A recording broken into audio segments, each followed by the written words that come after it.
Hello नमस्कार साथियों, welcome to royal study. दोस्तों एसएससी जीडी कांस्टेबल 2025 के स्पेशल एग्जाम का नेक्स्ट एनालिसिस आपके लिए लेकर आ चुके हैं और आज 7 फरवरी 2025 को हम सेकंड शिफ्ट का एनालिसिस कवर करेंगे। इससे पहले हम फर्स्ट वाला एनालिसिस आपको दे चुके हैं।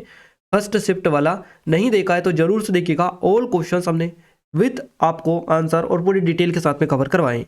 गाइस इस वीडियो में भी हम 100% रियल और ऑथेंटिक क्वेश्चंस जो आपके एग्जाम में पूछे गए हैं आपके लिए लेकर आ चुके हैं। लगभग पूरे क्वेश्चंस हमारे पास में आ चुके हैं जो कि इस वीडियो में हम कवर करेंगे, है ना।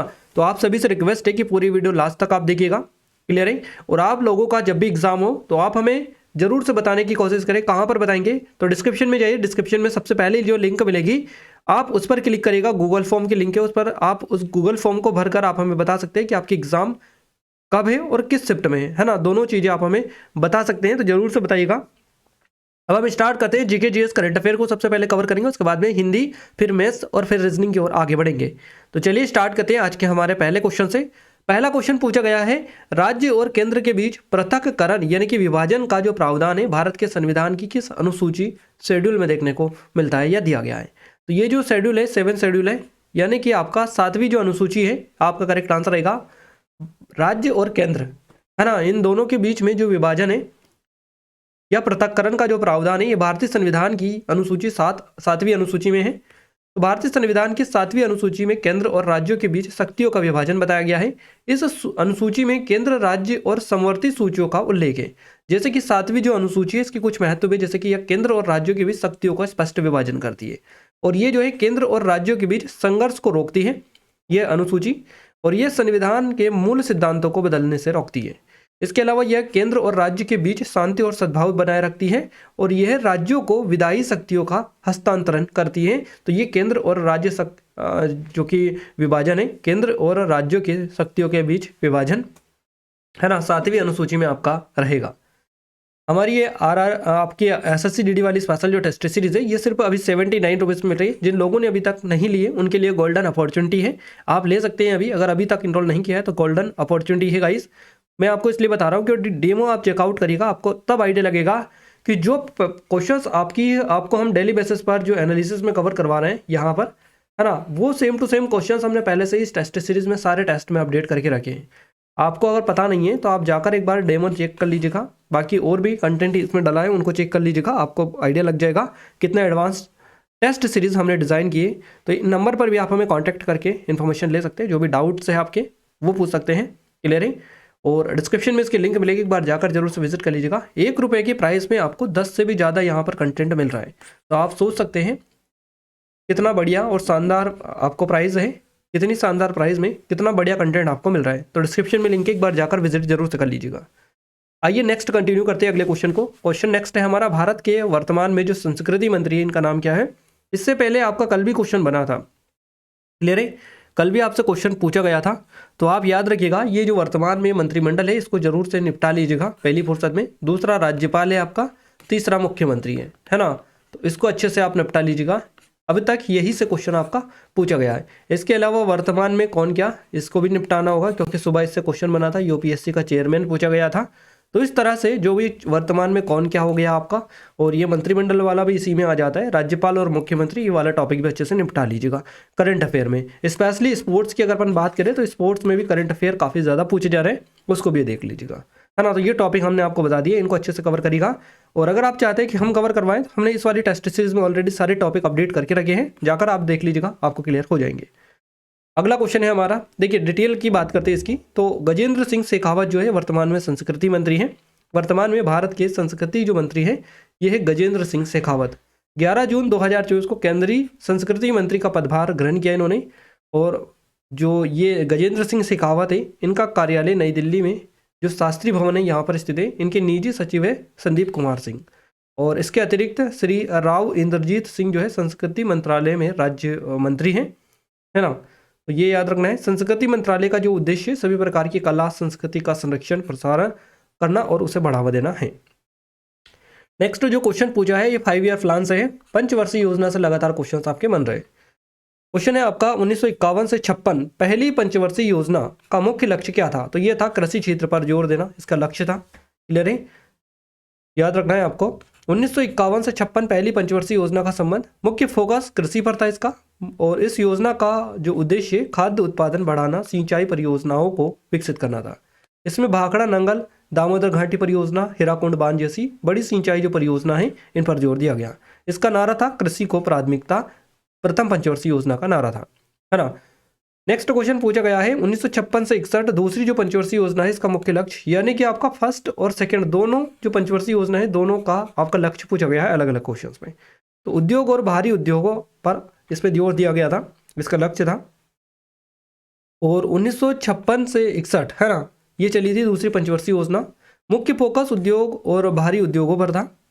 इसे महालनोबिस मॉडल के आधार पर तैयार किया गया, जिसमें भारी और उद्योगों को प्राथमिकता दी गई। इस योजना के दौरान भिलाई, दुर्गापुर, राउरकेला जैसे इस्पात संयंत्र स्थापित किए गए। लक्ष्य है औद्योगिकीकरण के माध्यम से आत्मनिर्भरता प्राप्त करना। अगला क्वेश्चन पूछा गया, भारत का सबसे अधिक जनसंख्या वाला राज्य कौन सा है? तो ये उत्तर प्रदेश है। भारत का सबसे अधिक जनसंख्या वाला राज्य 2011 की जनगणना के मुताबिक उत्तर प्रदेश जो है भारत का राज्य है, जिसकी जनसंख्या लगभग 19.98 करोड़ है। उत्तर प्रदेश राज्य की जो जनसंख्या है ये आपको पता ही है ना। इसके अलावा करीबन 20 करोड़ के लगभग यहाँ पर ये होने वाली है उत्तर प्रदेश की जनसंख्या अब तक हो चुकी होगी। उत्तर प्रदेश राज्य का जो घनत्व है 829 प्रति वर्ग किलोमीटर है व्यक्ति, और ये भारत में सबसे अधिक आबादी वाले राज्य में पहले स्थान पर है। तो 2011 की जनगणना के वितरण के अनुसार महाराष्ट्र की जनसंख्या 11.24 करोड़ है, जो 2001 की जनगणना में 9.69 करोड़ के आंकड़े से अधिक है। अगला क्वेश्चन है हमारा, साल 2011 की जनगणना के मुताबिक पूर्वोत्तर राज्यों में सबसे अधिक आबादी किसकी है? तो पूर्वोत्तर राज्य की अगर अपन बात करें तो ये असम आपका करेक्ट आंसर रहेगा। देखिए नॉर्थ ईस्ट की अगर अपन बात करें पूर्वोत्तर की, नॉर्थ ईस्ट इंडिया में 7 राज्य शामिल है पूर्वोत्तर में, है ना, नॉर्थ ईस्ट में, जिन्हें आमतौर पर 7 सिस्टर्स के नाम से जाना जाता है। 7 बहनें के रूप में 7 सिस्टर्स इनको कहा जाता है। और इसमें अरुणाचल प्रदेश, असम, है ना, जैसा कि हमने कल भी आपको ट्रिक बताई थी इसकी। एम आपका ए आपका हो जाएगा ए, फिर एम हो जाएगा एम, फिर आपका त्रिपुरा, नागालैंड और त्रिपुरा NT हो जाएगा, है ना, TN या NT आप जैसे भी बोले, NT या TN। तो ए, एम और NT या TN आप ये ऐसा हो जाएगा। तो ये ट्रिक है इसकी। अरुणाचल प्रदेश, असम, मणिपुर, मेघालय, मिजोरम, नागालैंड और त्रिपुरा ये इसमें शामिल है। साल 2011 की जनगणना के मुताबिक पूर्वोत्तर राज्यों में असम की जो आबादी है सबसे ज़्यादा थी। असम की आबादी है 3.12 करोड़। अगला क्वेश्चन है हमारा, संगीतकार सिक्किल माला चंद्रशेखर किस वाद्ययंत्र के साथ जुड़े हुए हैं? तो बांसुरी करेक्ट आंसर रहेगा। बांसुरी संगीत वाद्ययंत्र संगीतकार सिक्किल माला चंद्रशेखर से जुड़ा हुआ है। और सिक्किल माला चंद्रशेखर बांसुरी को सहारा परिवार ने आजीवन उपलब्धि पुरस्कार से प्राप्त किया है। बांसुरी भारत का सबसे पुराना वाद्ययंत्र है, ये बांस से बना होता है, आपको पता ही है। अगला क्वेश्चन है, कथकली और मोहिनीअट्टम नृत्य जो है किस राज्य का है? क्वेश्चन इस तरह से था कि ये जो कोई सा नृत्य है, डेस नृत्य जो है किस राज्य का है? और आंसर था केरल। क्लियर है? तो कथकली और मोहिनीअट्टम हमने डाला है यहाँ पर। हो सकता है इन नृत्यों की जगह केरल का और कोई दूसरा नृत्य भी हो सकता है आपका, बाकी ये प्रसिद्ध है तो यही इनकी पॉसिबिलिटी ज़्यादा है। तो केरल करेक्ट आंसर रहेगा। केरल एकमात्र राज्य है जहाँ पर 2 शास्त्रीय नृत्य है, एक कथकली दूसरा मोहिनीअट्टम। तो कथकली शास्त्रीय नृत्य जो है भारतीय नृत्य का एक प्रमुख रूप है। ये कला की एक कहानी नाटक शैली है, लेकिन पारंपरिक रूप से पुरुष अभिनेता नर्तकियों द्वारा पहने जाने वाले विस्तृत रंगीन मेकअप, वेशभूषा और चेहरे के मुखौटे द्वारा प्रतिष्ठित है। तो कथकली केरल के मलयालम भाषी जो दक्षिण पश्चिम क्षेत्र है इसमें एक हिंदू प्रदर्शन कला है, याद रखिएगा। अगला क्वेश्चन है, साल 2010 में किस नृत्य को यूनेस्को की मानवता की अमूर्त सांस्कृतिक विरासत की सूची में शामिल किया गया? तो छऊ नृत्य को शामिल किया गया 2010 में। साल 2010 में छऊ नृत्य को यूनेस्को की मानवता की अमूर्त सांस्कृतिक विरासत की सूची में शामिल किया गया था। सत्रिया को संगीत नाटक अकादमी जो है इसके द्वारा वर्ष 2000 में शास्त्रीय नृत्य का दर्जा दिया गया था, तो ये सत्रिया को दिया गया था। छऊ नृत्य में महाभारत, रामायण जैसे महाकाव्यों के प्रसंगों का मंचन किया जाता है। ये नृत्य स्थानीय कला, लोक कथाओं और अमूर्त विषयों पर आधारित भी होता है। छऊ नृत्य की 3 प्रमुख शैलियाँ हैं, सरायकेला, पुरुलिया और मयूरभंज, है ना। ये अलग अलग राज्यों के लिए हैं, जैसे कि 3 अलग अलग राज्य हैं, उड़ीसा, पश्चिम बंगाल और झारखंड। सरायकेला और पुरुलिया शैलियों में मुखौटे का इस्तेमाल किया जाता है। नेक्स्ट क्वेश्चन है, गुड़ी पड़वा का जो त्यौहार है किस राज्य में विशेष रूप से मनाया जाता है? तो महाराष्ट्र करेक्ट आंसर रहेगा। गुड़ी पड़वा जो ज़्यादातर महाराष्ट्र राज्य में मनाया जाता है, फसल के मौसम की शुरुआत करता है चंद्र सौर जो हिंदू कैलेंडर है इसके अनुसार महाराष्ट्रियन इस दिन को नए साल के दिन के रूप में मनाते हैं। गुड़ी जो ब्रह्मा के झंडे को संदर्भित करता है और पड़वा जो चंद्रमा के उज्जवल चरण के दिन पहले दिन को संदर्भित करता है। ये दो शब्द है जो गुड़ी पड़वा वाक्यांश बनाते हैं, है ना, तो याद रखना है आपको। अगला क्वेश्चन है लोकसभा के स्पीकर यानी कि अध्यक्ष और उपाध्यक्ष, डिप्टी स्पीकर, डिप्टी स्पीकर की जो नियुक्ति की जाती है, तो लोकसभा के स्पीकर और डिप्टी स्पीकर की जो नियुक्ति है अध्यक्ष उपाध्यक्ष की, ये कौन से आर्टिकल के तहत की जाती है या इससे संबंधित जो आर्टिकल है कौन सा है, तो आर्टिकल 93 आपका करेक्ट आंसर रहेगा। अनुच्छेद 93 है ना, लोकसभा के स्पीकर और डिप्टी स्पीकर की नियुक्ति से संबंधित है। और बात करें 94 की अनुच्छेद 94, तो ये अनुच्छेद 94 जो है स्पीकर और डिप्टी स्पीकर के पद रिक्त होने, हटाने या त्यागपत्र से संबंधित है। अनुच्छेद 95 जो है स्पीकर की अनुपस्थिति में डिप्टी स्पीकर के कर्तव्य से संबंधित है। अनुच्छेद 96 स्पीकर या डिप्टी स्पीकर को हटाने की प्रक्रिया से रिलेटेड है। और अनुच्छेद 97 जो है ये स्पीकर और डिप्टी स्पीकर के वेतन और भत्तों से संबंधित है। तो ये सारे स्पीकर वाले हमने आपको आर्टिकल बता दिए। अगला क्वेश्चन है 1940 का जो अगस्त प्रस्ताव है, इसमें भारत में 8 अगस्त 1940 को प्रस्तुत किया गया था ये अगस्त प्रस्ताव। तो ये प्रस्ताव किसके द्वारा लाया गया था, तो ये लॉर्ड लिनलिथगो के द्वारा लाया गया था। लॉर्ड लिनलिथगो इसका नाम है। कौन लाया था, ब्रिटिश वायसराय था लॉर्ड लिनलिथगो, है ना, 8 अगस्त 1940 को। उद्देश्य क्या था, द्वितीय विश्व युद्ध में भारत का समर्थन प्राप्त करने के लिए ब्रिटिश सरकार ने प्रस्ताव दिया था। अगस्त प्रस्ताव के नाम से जाना जाता था।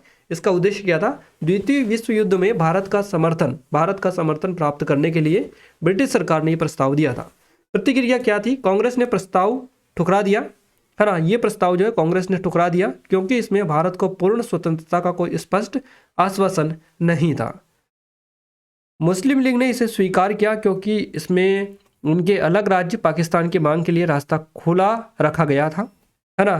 तो लॉर्ड लिनलिथगो जो है 1936 से 1943 तक भारत का वायसराय रहा था और उनके कार्यकाल में द्वितीय विश्व युद्ध, अगस्त प्रस्ताव 1940, क्रिप्सन 1942, भारत छोड़ो आंदोलन 1942 जैसी घटनाएं घटित हुई थी।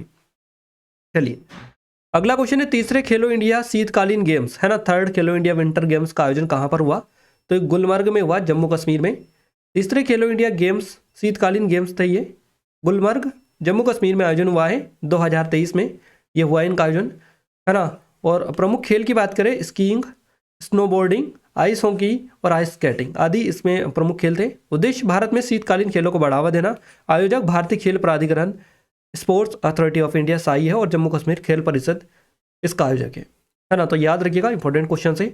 ये हमारी ई बुक है गाइस, जीके की स्पेशल ई बुक है ना। इसमें सारा आपको जीके मिल जाएगा, जो भी अप टू डेटेड क्वेश्चंस आपकी एग्जाम में आ रहे हैं वो लेटेस्ट पैटर्न का टीसीएस का सारा आपका यहाँ से कवर हो जाएगा, है ना। तो आप जाकर जरूर से देखिएगा जो क्वेश्चंस आपके एग्जाम में पूछे जा रहे हैं, यहाँ से भी आपकी एग्जाम में डायरेक्टली इनडायरेक्टली क्वेश्चंस बन रहे हैं आपके। तो एक बार जाकर जरूर से डेमो चेकआउट कर लीजिएगा, डिस्क्रिप्शन में आपको लिंक मिल जाएगी।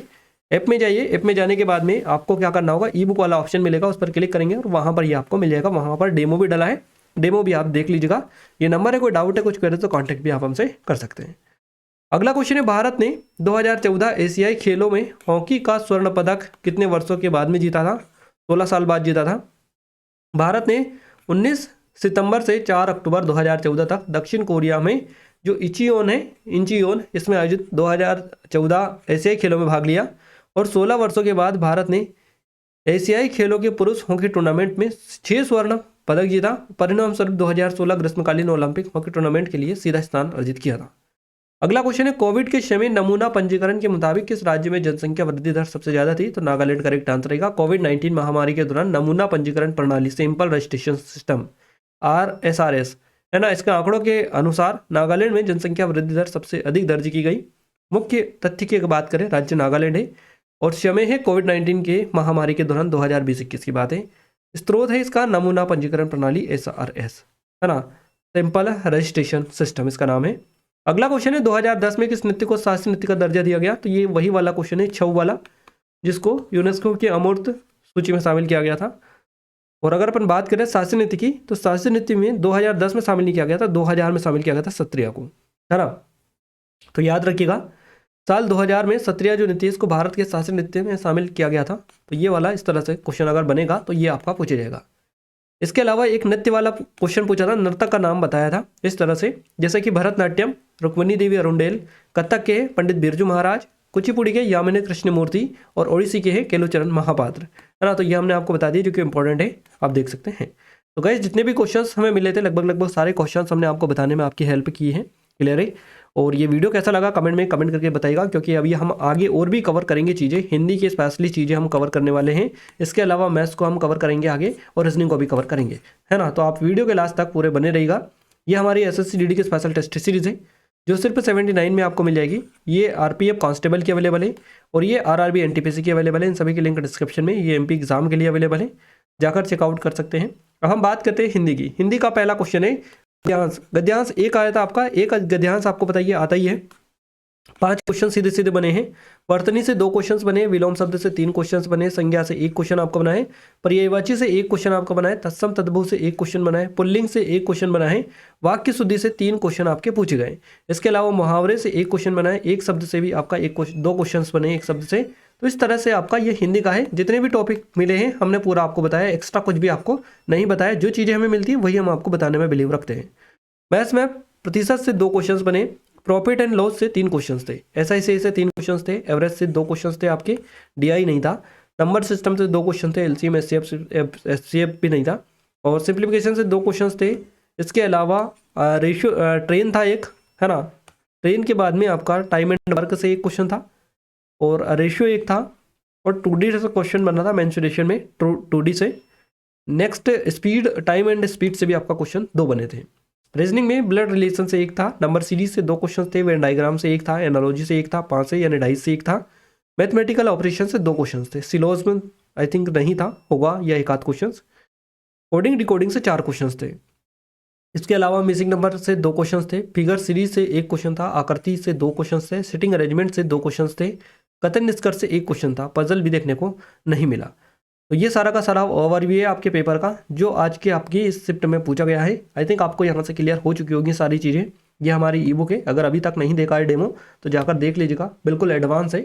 आपको काफ़ी हद तक यहाँ से अपने जो स्कोर है इंप्रूव आप कर सकते हैं, एक बार जाकर विजिट करिएगा जरूर से, है ना। ये SSC DD वाली स्पेशल टेस्ट सिर्फ 79 में आपको 1 रुपये में करीबन 10 से ज़्यादा कंटेंट यहाँ पर मिल रहा है, टेस्ट, स्टडी मटेरियल, PDF वगैरह, नोट्स वगैरह। तो आप जाकर एक बार जाकर जरूर से विजिट करिएगा, डिस्क्रिप्शन में लिंक है, चेकआउट करिएगा। ये RRB NTPC की अवेलेबल है, और ये RPF RRB NTPC की, और ये RRB NTPC की हो जाएगी, ये RPF कांस्टेबल की हो जाएगी। तो इन सभी के लिंक डिस्क्रिप्शन में डालिए, एक बार जाकर जरूर से चेकआउट करिएगा।